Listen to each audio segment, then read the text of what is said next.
Good evening. Welcome to This Week in Turkey.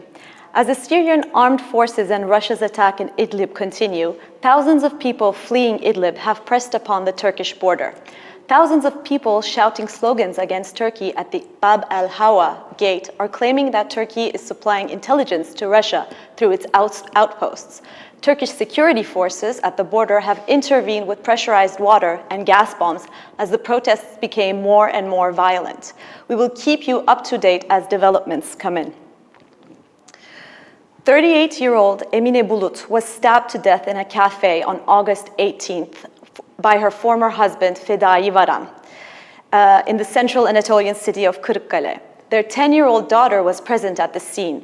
The news was met with outrage in Turkey, prompting protests all over the country.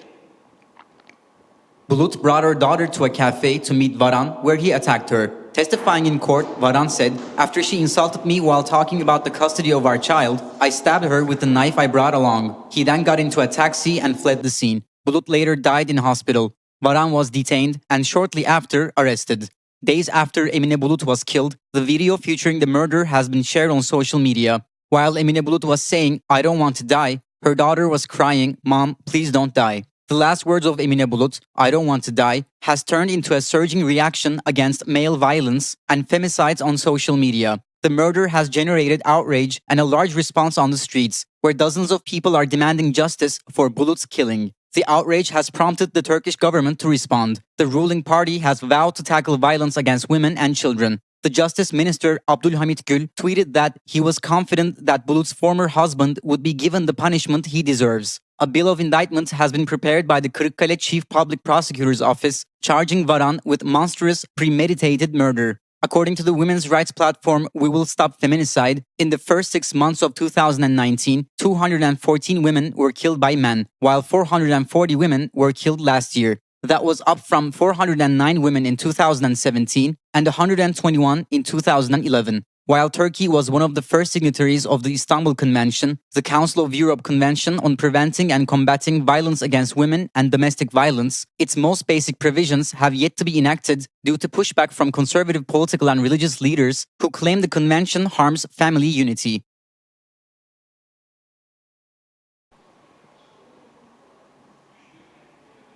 Bulut brought her daughter to a cafe to meet Varan, where he attacked her. Testifying in court, Varan said, "After she insulted me while talking about the custody of our child, I stabbed her with the knife I brought along. He then got into a taxi and fled the scene." Bulut later died in hospital. Varan was detained. Medyascope correspondents Okan Yücel and Batu Bozkürk were on location in Kırıkkale to gather information on the murder. They spoke with Bulut's family regarding the state of the relationship between Emine and her ex-husband and the events leading to the murder. Hello, we went to Kırıkkale where the murder was happened with Okan Yücel. We visited condolence stand which was set up on behalf of Emine Bulut and talked to her relatives including her father and her brother. Her brother Kazım Bulut told us that the murderer Fedai Varan had carried a knife with him for a long time. They thought that Fedai Varan had planned this murder a long time ago. Kazım Bulut summarizes the crime with these words. Ex-husband of my sister called her up and said that he wanted to see their daughter. That was the reason why my sister accepted to see him. Then they talked in a cafe where Fedai Varan threatened my sister with death. After this argument, my sister went to a police station 30 minutes before being stabbed.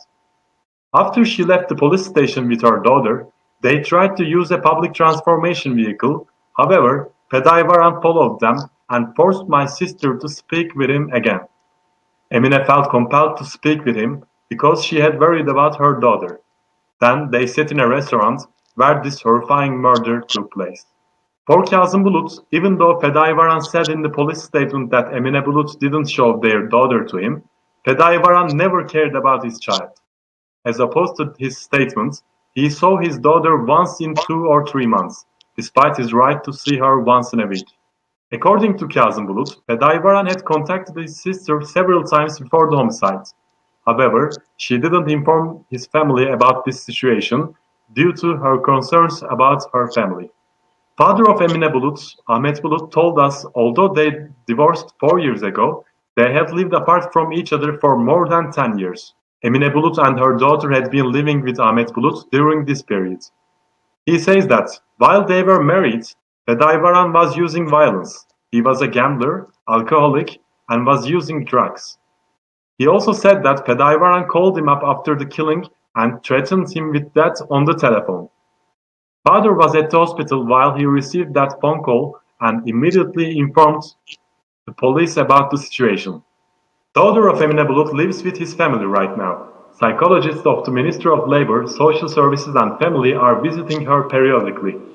Family of Emine Bulut told us that they want to take care of Emine Bulut's daughter with the help of government authorities.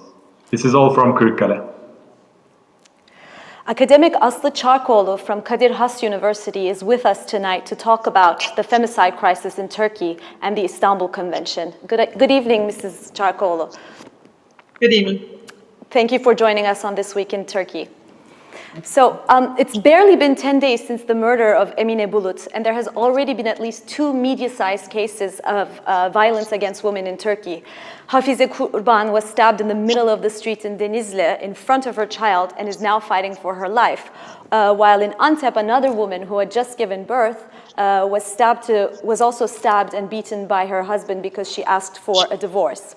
It has been stated that the violence against women has increased both in numbers and in brutality in Turkey. What are the reasons for the increase in violence against women in Turkey, do you think? Well, there are probably many reasons to explain such an increase. One is the fact that we're paying more attention to it. The other is the fact that we have improved the laws for the women to take charge and leave husbands who are perpetrators of domestic violence. So these cases may be increasing, but we're also doing something else through the media, especially in the Emine Bulut case, where the violent act was in detail taped and put into social media right after the occurrence. It's very dangerous mix where such motivations for violence are high, and setting examples of such acts in social media as well. Yes, so what are some of the obstacles against the successful prosecution of cases? Why is there a preferential treatment that protects male perpetrators as opposed to female victims? Once again, not a singular reason, multiple reasons. But one of the prominent forces against women in these cases is Turkish tradition that favors male dominance when it comes to male-female relationships. So this also includes the dominance of the men by using violent acts as well. And this acceptance of violence as a means to control women traditionally executed in Turkey is still very much prominent and becomes part of these law cases as well. Mm-hmm. Well, Turkey is one of the first signatories of the Istanbul Convention, which has been technically in the works since 2014. However, what is the current situation of the implementation of the convention, and why is it important for the provisions of the convention to be implemented? Well, this is one of those treaties that has a binding role. So by signing and ratifying and putting into action this treaty, Turkish government has a binding promise to the international community to follow up on the convention and rules. So in May 2018, one of the first implementation reports by the Grevio, or the group of experts on violence issued by the convention part to Turkey, has published their first evaluation report. And according to that report, there are a few very important lacks in the Turkey system that needs to be dealt with. Mm-hmm. One such problem is lack of systematic assessment and evaluation of what's going on in the field. It's one thing to put the laws in place, another thing to follow up on the implementation by doing a systematic assessment. The Turkish government has failed to do such systematic assessments of the implementation as of May 2008. So this tells us that they're unable to monitor what's going on in the field. Another problem is failure to protect the victims, leading to victimization. This is also the case in Emine Bulut's case.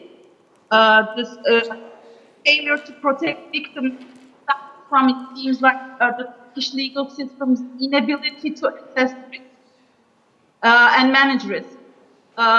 Protection cases are looked at individually, yes, but without assessment and risk management on part of the legal community, these cases cannot be truly protected. And we see a lot of these cases happening, where women have gone through the legal system to ask for protection, but the government has failed to protect them. Yes, I mean, as you mentioned, there are a lot of warning signs before the murders take place, such as threats and home invasions, harassments, which have led to complaints, and these complaints have been ignored, and as you said, there was a failure to protect the victims. Do you think that there are other problems regarding resources that prevent the properly to answer the demands for protection?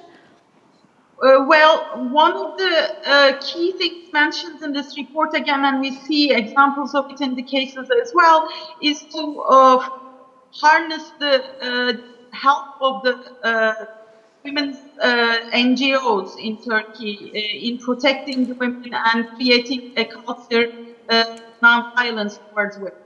And one of the things that is dearly missed in Turkey, especially in the last couple of years, is the inclusion of non-governmental parties into government work. In this case, women's groups, legal status, or their financial aid help with protection of women who have been victimized is non-existent. I looked at the current number of shelters in Turkey. There are a total number of 150 shelters currently placed in Turkey, and they can only meet about 50% of the need, which tells us that women who are victimized are having a hard time finding alternatives to get out of the situation. Yeah. Yes. And finally, Ms. Çarkoğlu, I was going to ask you if, I mean, some people have stated that there is a crisis in masculinity in Turkey, that men are no longer able to fulfill the roles expected of them from patriarchy. Do you agree with this argument? Yes, to a certain extent I do. I do think that our cultural ideas of what it means to be a woman and what it means to be a man are shifting and changing, and we are not providing new roles and new models for especially men to abide with. How can they get into a relationship with someone from a different, to get into an intimate relationship requires certain roles and rules, and we're changing the roles and rules, but we're not replacing with them new ones. And that's very frustrating for both parties. So providing the culture with non-violent ways of communicating with one another in times of conflict is very important. We don't know how to resolve conflict without violence in intimate relationships. Yeah. Okay. Thank you, Ms. Çarkoğlu, for being with us tonight on This Week in Turkey. Now for our next news video. HDP metropolitan co-mayors for the mostly Kurdish populated cities of Diyarbakır, Mardin, and Van have been dismissed from their duties on August 19. They have been replaced by trustees appointed by the Ministry of Interior. The dismissals continue to be met with reactions from Turkey's opposition and the EU, while claims that Mardin trustee allegedly spent thousands of liras of municipal funds on presents for AKP ministers and President Erdogan. According to the statement released by the Ministry of Interior on August 19th, Diyarbakır Metropolitan Mayor Selçuk Mızraklı, Mardin Metropolitan Mayor Ahmet Türk, and Van Metropolitan Mayor Bedia Özgökçe Ertan have been removed from office on the grounds that there are ongoing investigations against them at heavy penal courts. The appointment of trustees runs contrary to the popular will in Diyarbakır, Mardin, and Van, and was protested in many provinces. The police have attacked the protesters in Mardin, Diyarbakır, Van, Istanbul, and Ankara. While injured MPs have been hospitalized, the journalists reporting on the protests have been taken into custody by the police. A delegation of 4 from the HDP has paid a visit to the CHP chairman, Kemal Kılıçdaroğlu, at the CHP headquarters in Ankara. Another CHP delegation, including Muharrem İnce, the party's presidential candidate for the June 24, 2018 elections, paid a visit to the dismissed Mardin co-mayor, Ahmet Türk. In both meetings, the importance of respecting the results coming out of the ballot box was underlined. Co-mayors Türk, Mızraklı, and Özgökçe Ertan also met with European Union ambassadors. The meeting was closed to the press. After the coup attempt on July 15, 2016, trustees were appointed to the metropolitan municipalities of Van, Diyarbakır, and Mardin. These municipalities were administered by state-appointed trustees until the latest local elections on March 31, 2019. In the elections, HDP co-mayor candidates in all 3 provinces were elected with an overwhelming majority. Meanwhile, official records of the municipality of Mardin show that Mardin Governor Mustafa Yaman, who has been appointed as trustee for the second time, allegedly gave hundreds of thousands of lira worth of presents to President Erdogan and ministers. Ahmet Türk has previously raised concerns over the expenditures made at the Mardin Metropolitan Municipality when Yaman was in office as a trustee between 2016 and 2019, stating that the municipality administered by Yaman had a debt of 620,000 Turkish liras. President Recep Tayyip Erdogan went to Russia this week to meet with President of Russia Vladimir Putin to discuss developments in Syria. President Erdogan went to Moscow on Tuesday, August 27th, to visit Russian President Vladimir Putin. The military operation by the Syrian regime forces, which seized Khan Shaykun, a town in the south of Idlib, led to a rise in tensions last week. The diplomatic meeting between Turkey and Russia was stepped up as a result of the Turkish military convoy en route to one of its outposts being the target of airstrikes carried out by Syria. During the press conference, President Erdogan stated that they had been able to avert a humanitarian crisis in Idlib with the memorandum reached in Sochi in September, but that the Syrian regime's ongoing attacks since May had disturbed the peace in Idlib. Erdogan continued his statements by pointing out that the regime's provocations threaten the livelihoods of Turkish soldiers in the region and that they will have to take the necessary precautions in due time. He underlined that he was ready to work in the spirit of the Astana meetings for serenity to be achieved in Idlib. Putin, who spoke after Erdogan, stated that the situation in Idlib raises a serious concern, adding that Russia and Turkey have a common understanding on how to solve the problem as both countries support Syria's sovereignty and territorial integrity. Putin concluded that both Moscow and Ankara were concerned about the situation in Idlib de-escalation zone. Putin and Erdogan inspected the cockpits of the 5th generation Su-57 fighter as Putin pitched the technical capabilities of the latest generation of the Russian Air Forces, which he said will open up new opportunities for mutually beneficial cooperation, according to a Kremlin transcript. Former Deputy Prime Minister in charge of the economy Ali Babacan and former Prime Minister and Foreign Minister Ahmet Davutoğlu are preparing to launch their new political parties. There are no signs that these separate new movements will merge. Ali Babacan, former Deputy Prime Minister in charge of the economy and a founding member of the AKP, is preparing to launch his new political party. Babacan is believed to be supported by former President Abdullah Gül. Former Justice Minister Sadullah Ergin, who also resigned from the AKP, is also expected to join Babacan. Babacan resigned from the AKP in July 2019 because of the differences with the party's leadership regarding the management of the economy. Babacan is credited with overseeing a period of strong economic growth for much of the 2000s and early 2010s. The new party is planned to be launched by the end of the year. In addition, the former foreign minister and Prime Minister Ahmet Davutoğlu is also preparing to form a new party separately from Babacan. These two former close associates of Erdogan are expected to address different political constituencies in Turkey, with Babacan to meet the expectation of those who want to see Turkey's economy back on track and better managed. At the AKP's 18th anniversary on July 21st, President Erdogan addressed his former colleagues by stating, "Those who left this sacred house will never succeed." Many AKP officials used the venue to verbally attack those names of treachery. If leaving your comrades alone in the middle of a fight cannot be described as treachery, then how else can their departure be defined? Asked a senior official from the party.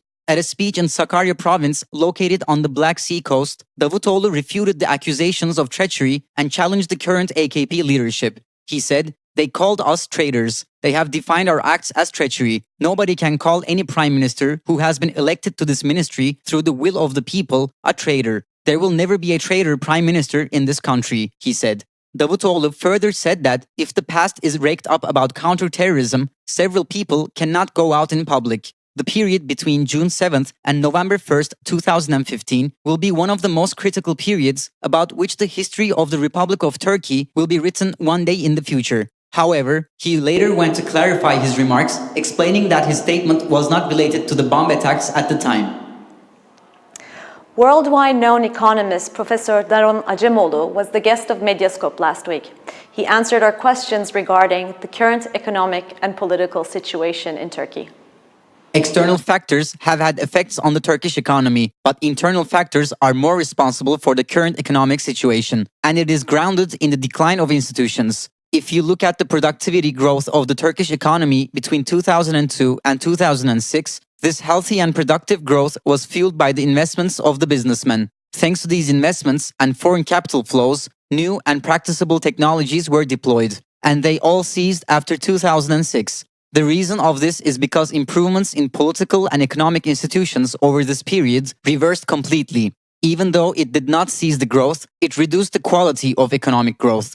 Low-quality economic growth, which does not ensure productivity nor reduces the unemployment rate and relies heavily on credit consumption and construction sector rather than investments and technology, is not sustainable. As long as you implement this policy, you create more serious problems such as account deficits of banks and private companies. It disrupts account balances too. There are credits whereas there is no productivity that can meet it. Above all, due to the lack of increasing productivity, our economic future will be stifled. Our problems did not emerge in one day. In the last 8 to 9 years, these problems intensified gradually, and now we are in a situation where our economy is not functioning. This underlines the importance of structural reforms. The opponents of the 4 Turkish teams playing in the European Cup have been determined.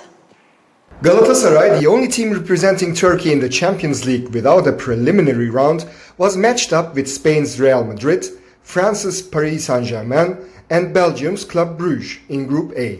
Galatasaray will play their first game on September 18 with Club Brugge in Belgium. Turkey is being represented by 3 teams in the UEFA Europa League. While Trabzonspor was beaten by Greece's AEK Athens 2-0 last night, they still qualified for the group stage. They were drawn with Basel, Krasnodar and Getafe, while Beşiktaş's opponents are Braga, Wolverhampton and Slovenian Bratislava.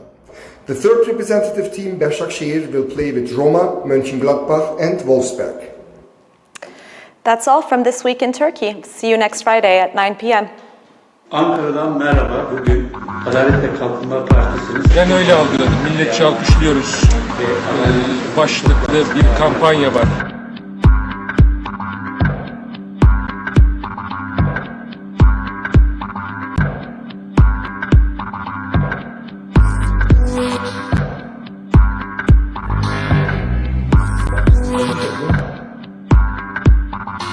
Sadece HDP değil mevzu. Kaç ilde miting yapıyorsunuz? Bayağı bir oldu. Çok sayıda yer var. Şimdi benim İstanbul'a çıkış yasağım var.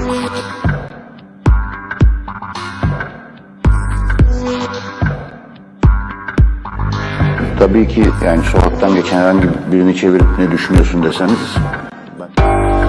Yani aslında ben artık nereye gitsem bütün şehirleri birbirine benzetir hale geldim.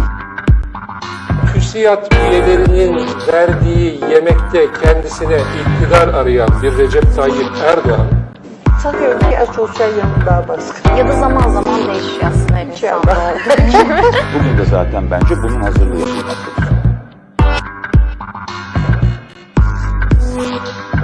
CHP İYİ Parti ittifakı inşaat sektörünün potansiyeli yüksek. Niye? Good afternoon, welcome to this week in Turkey. Desteğini alan iki partinin koalisyonu olursa 24 Haziran seçimlerinde ise CHP %41 ile buradan birinci çıkarken Erdoğan'ın bizzat işte İstanbul Teşkilatı ve 6 ayda bir bu kararın